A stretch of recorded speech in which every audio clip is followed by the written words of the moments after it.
Ravi de vous retrouver ce soir, madame et messieurs, chers téléspectateurs de la BTV Burundi. En direct de Bujumbura, nous sommes 19h passé de 45 minutes, des heures de montagne universelle. Madame et messieurs, bienvenue dans ce journal. Au sommaire de ce journal, à mairie de Bujumbura, il est catégoriquement interdit les commerces ambulants et pourtant, ce qu'on observe aujourd'hui est tout le contraire. Qu'en est-il de cette situation? On vous réserve au début de ce journal les propos du colonel de la police, Jimmy Ndaïchimiye, au sein de la mairie de Bujumbura. Dans ce même journal, on vous parlera de cette clause, de ces programmes d'appui pour une gestion responsable intégrée du sol PAGRIS. Ici au Burundi, c'est tout pour les sommaires, mesdames et messieurs. Bienvenue. L'interdiction de faire des longues files d'attente du carburant devant les stations qui n'en ont pas. L'interdiction formelle du commerce ambulant ici à la mairie de Bujumbura. Telles sont quelques-unes des mesures prises par la mairie de Bujumbura. Et pourtant, actuellement, on dirait que c'est complètement ignoré. Toutes ces mesures sont complètement ignorées. Sur ce sujet, le colonel de police Jimmy Ndaïchimiye nous donne beaucoup plus des explications à travers ce reportage de Alain Loris Ndakosi. Dans le cadre de préserver la sécurité à la mairie de Bujumbura ou de lutter contre les personnes qui ne respectent pas la loi, les autorités de la mairie de Bujumbura prennent des décisions qui malheureusement ne sont respectées que dans les premiers jours de leur mise en vigueur. Nous pouvons citer entre autres la mesure interdisant les véhicules à faire des files d'attente du carburant sur les stations qui n'en ont pas, mais actuellement, pendant la journée comme pendant la nuit, se remarquent des automobiles qui veulent s'approvisionner en carburant. Le commerce des maïs grillés sur les routes continue, les bars qui ouvrent à tout moment de la journée, le commerce ambida au centre-ville de Bujumbura comme dans les quartiers périphériques qui se fait normalement, les commerçants des produits parodis qui les vendent à leur propre prix, les chauffeurs de bus qui, eux aussi, fixent les prix dépendamment de leur volonté ou qui n'acheminent pas les passagers jusqu'à leur destination. Tout cela se fait alors qu'il y a des mesures qui l'interdisent. Colonel de police Jimmy Ndaïchimiye, chargé de la sécurité à mairie de Bujumbura, donne des explications. Mu bisanzwe ibisata byose biba bifise ico biba bijejwe. Normalement, à la mairie de Bujumbura, tous les secteurs auraient les propres tâches. Car la mairie de Bujumbura élabore une mesure, elle le fait en tant qu'administration, et il y a d'autres services qui sont chargés du suivi de la mise en application des mesures prises. Je pense que c'est la police. Mais je ne peux pas dire qu'il ne fait pas bien son travail, parce que nous voyons via les rapports que les agents de police sont au travail de l'application des lois, en imposant des amendes pour différents délits. Mais vous savez que ceux qui sont toujours contre la loi ne manquent pas. Ariko murabizi ko intumva nazo zamaho. Intumva rero nizo rero twama tubona zahanywe baciwe amande. Le fait que les mesures sont prises et ne sont pas respectées engendre la multiplication des mauvais actes car les personnes sont conscientes qu'aucune mesure prise n'est respectée. Et les nouveaux contrats qui sont en train d'être distribués à l'endroit des commerçants exerçant dans différents marchés ici à mairie de Bujumbura sont d'une importance capitale, puisque comme par exemple ces commerçants disent qu'actuellement les prix des stands a sensiblement diminué. Ils sont satisfaits de cette mesure. Benoît Sindegwan. Les commerçants œuvrant dans les marchés construits par l'État à mairie de Bujumbura saluent la mesure de restructuration et de donner de nouveaux contrats à l'endroit des commerçants du fait que les frais de loyer ont sensiblement diminué, mais s'inscrivent en faux contre la façon de les faire payer par voie électronique. Dingenda Komana Edouard, président du comité des commerçants au marché de Jabé.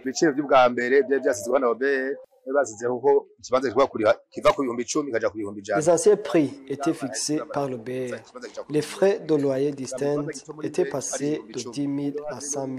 Après, le BR a statué sur cette mesure et a diminué le prix du stand à 20 000 francs burundais. Nous avons des inquiétudes sur le paiement des frais de loyer des stands via Bankobu Inoti, car il n'y aura plus de traces de paiement du fait que le téléphone pourrait être perdu. Nous voudrions que le BR nous donne un numéro de compte comme auparavant Ça va nous aider à avoir un récit de paiement.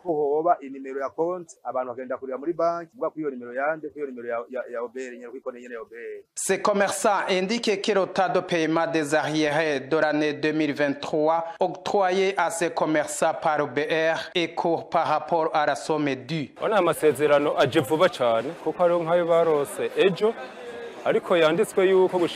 Ces conventions sont très récentes. Il y a des contrats qu'on nous a donnés hier, alors que le délai limite de paiement de ces arriérés de toute l'année est fixé le 30 juin. Par exemple, on doit payer 250 000 francs pour un kiosque comme celui-ci dans 6 jours. C'est pas facile. Le bailleur devrait donner un temps suffisant aux commerçants pour chercher cet argent. Vous voyez que ces nouveaux contrats nous parviennent en retard, qui nous donne alors le temps suffisant de collecter ces frais. amasezerano bayazanye atevye n'abakongereza umwanya wo kugira ngo ya mafaranga y'umwaka wose umuntu ashoboye kuyegeranya. Vous saurez que les commerçants qui ont payé des frais de loyer supérieurs à ce qu'ils devraient payer sont demandés de remplir les formulaires de l'OBR pour être remboursés. Et le programme d'appui pour une gestion responsable et intégrée du sol PAGRIS vient de réaliser ces 4 années d'exécution ici au Burundi. 4 longues années au cours desquelles des grandes réalisations ont été faites, comme par exemple, il y a plus de 94 000 ménages qui ont bénéficié de ces projets. Allez, Loris. Après ces 4 ans d'exécution sur le sol burundais, le projet d'appui pour une gestion responsable et intégrée du sol, PAGRIS en sigle, est en phase de clôture durant ce mois de juin. C'est dans ce cadre que l'IFDC, principal promoteur de ce projet, a tenu vendredi 21 juillet 2024 un atelier national de capitalisation du projet PAGRIS. Michael Ben, coordinateur du projet PAGRIS, se réjouit de leur réalisation durant les 4 ans. Le projet PAGRIS a focalisé son intervention sur la protection et la gestion durable du capital sol comme capital de production agricole premier.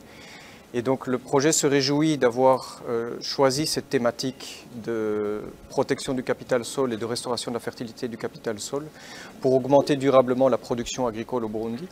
C'est une priorité pour les agriculteurs pour pouvoir augmenter leur rendement et pouvoir améliorer aussi l'accès aux revenus. Mais c'est aussi une priorité du gouvernement dans laquelle le projet a veillé à s'aligner. Donc on se réjouit d'avoir pu intervenir dans ce domaine de manière significative avec un grand nombre de ménages. Le projet a atteint 94 000 ménages avec lesquels on a pu travailler au niveau des exploitations agricoles, au niveau des bassins versants pour améliorer la productivité agricole. L'un des bénéficiaires du projet PAGRIS, Bukuru Vincent, se dit confiant que malgré la clôture de ce projet, les connaissances acquises lors du projet vont toujours lui servir à améliorer son rendement agricole. Vu l'ampleur des connaissances acquises grâce au projet PAGRIS, nous sommes confiants que même pendant son absence, nous serons à mesure de rentabiliser nos sols. Au sein du ministère de l'Environnement, de l'Agriculture et de l'Élevage, c'est un sentiment de satisfaction quant à la collaboration entre PAGRIS et son ministère. Le projet PAGRIS et le ministère avaient une bonne collaboration. D'abord, l'IFDC est un partenaire de longue haleine avec le gouvernement du Burundi dans pas mal de projets. Donc la collaboration a été toujours bonne, surtout que le projet nous a rendu très responsables. Je donne par exemple l'exemple de notre département. Pour le moment, nous sommes capables de gérer et de bien justifier les projets de grand budget. Alors en fait, en bref, donc, le partenariat avec l'IFDC a été bon durant cette période de mise en œuvre de ce projet PAGRIS. Durant ces 4 ans, le projet PAGRIS s'est exécuté dans cette province, à savoir Bubanza, Bujumbura, Cibitoke, Gitega, Makamba, Muyinga et Rumonge. Et je vous prends présent Annie Laurine Kakonze sur le podium de la santé. Les actes préliminaires sont vraiment indispensables car ça contribue pour le bon consentement lors des rapports sexuels entre les conjoints reconnus par l'État. Ce ne sont même pas les propos d'Annie Laurine Kakonze, c'est plutôt les propos de Lénine Manario. Il est expert dans les domaines de la société et des questions de la famille. Une bonne entente entre un mari et sa femme, c'est l'une des stratégies qui contribuent lors des rapports sexuels entre les partenaires, comme l'indique Lénine Manario, expert dans le domaine et questions de société de la famille. mu mabanga y'abubatse ibikorwa vya mbere nuko harabaho gutegurana gutegurana nibaza yuko bubatse babizi ko henshi bagenda baraca mu kwiga umubonano. Pour arriver au rapport sexuel, il y a ce qui préfère se préparer d'avance. Et dans ces préparatifs, les partenaires peuvent se parler même le matin avant de quitter leur toit pour aller au travail. Ils peuvent quitter la maison tout en étant préparés mentalement. Autre chose, la Bible invite les femmes à respecter leur mari et aux maris d'aimer leurs épouses. Alors, pour finalement susciter cette envie, la compréhension de la famille est très importante. Mais il y a ceux qui peuvent défier leurs incompréhensions et se disent privilégier d'abord les désirs corporels et charnels de leur conjoint. Il est aussi important de miser sur les comportements. Les hommes, la plupart des fois, c'est l'apparence qui les attire. Quant aux femmes, ce sont les modes qui les apaisent. À ce stade, il est maintenant nécessaire d'avoir un langage affectueux envers sa femme. La femme de son côté doit s'habiller propre, mais de manière à attirer son homme. Abapapa nabo bakamenya yuko ubwonko bw'abakenyezi bugaburirwa n'amatwi yabo. Nukuvuga ngo bisaba yuko abakenyezi bumva amajambo meza avuye ku bagabo babo, hama abagore nabo bakamenya yuko bateza kugira isuku, hanyuma rahampande y'isuku bakamenya n'ingene bambara imbere y'abagabo babo. Denis Manario lance un appel au ministère de la Culture d'organiser des forums pour les jeunes qu'on leur donne des enseignements à propos de santé et reproduction ou du domaine social en famille. Nohamagarira leta kugwiza ndetse no gushigikira J'invite ici alors l'État à mettre en place et intensifier des enseignements et conseils à l'endroit des futurs maris, que des séminaires puissent être organisés. Au ministère de la Jeunesse et de la Culture, qu'ils se concertent sur d'éventuelles organisations de séminaires, question d'aider les jeunes qu'ils soient conscients de ce dont ils veulent s'engager.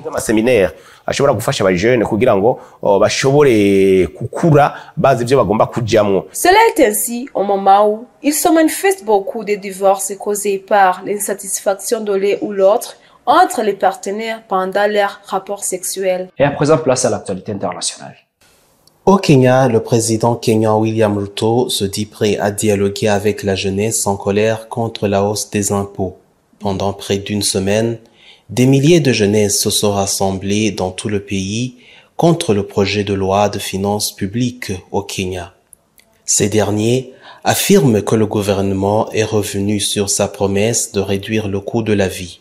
L'administration de William Ruto a défendu son projet de nouvelles taxes qu'elle juge nécessaires pour relancer l'économie du pays lourdement endetté. Le Kenya ayant enregistré en mai un taux d'inflation de 5,1% sur un an.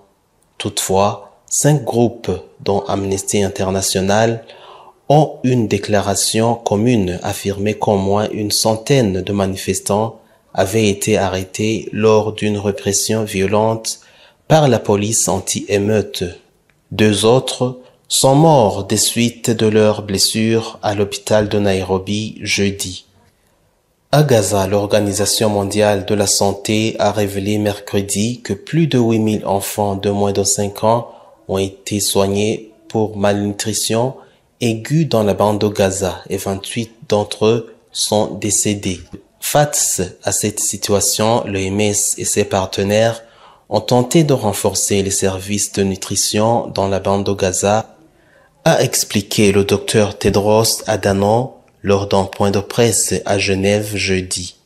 Une grande partie de la population à Gaza est confrontée à un niveau catastrophique de manque de nourriture et à des conditions proches de la famine.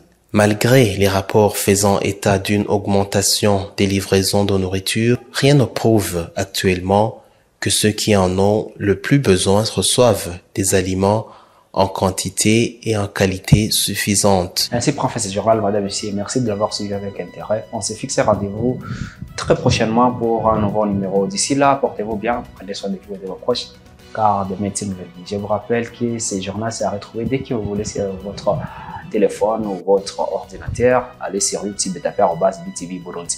Nous sommes sur Canal+, la chaîne 396, sur Star Times comme à l'accoutumée. Nous sommes les chaînes 106 et 781, même chose sur STMB. À très bientôt.